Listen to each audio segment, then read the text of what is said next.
अस्सलाम वालेकुम दोस्तों।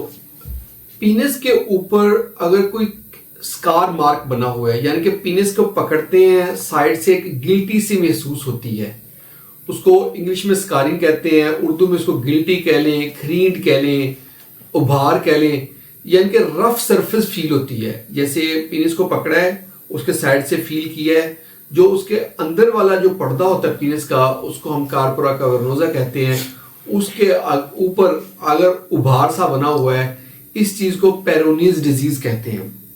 इसको देख के कुछ लोग फील करते हैं और परेशान हो जाते हैं। इसके ट्रीटमेंट में हम विटामिन ई देते हैं पेशेंट को, एंटी एजिंग एंटीऑक्सीडेंट ये सब्सटेंस है, इससे बहुत सारे पेशेंट इंप्रूव कर जाते हैं।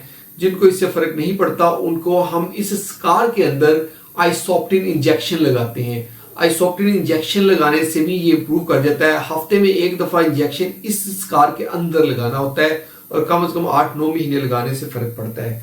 और कुछ लोग सर्जरी की तरफ चले जाते हैं कि उनको नहीं फर्क पड़ रहा होता, तो उनके सर्जरी हम करके इसको निकाल देते हैं। अगर बहुत ज्यादा स्कारिंग हुई है और इरेक्शन में प्रॉब्लम होती है तो फाइनली हम पिनाइल इम्प्लांट लगा देते हैं। ये थी आज की हमारी वीडियो पेरोनीज डिजीज पे। अगर मजीद जानना चाहते हैं हमारे साथ इन टच रहें। बहुत बहुत शुक्रिया।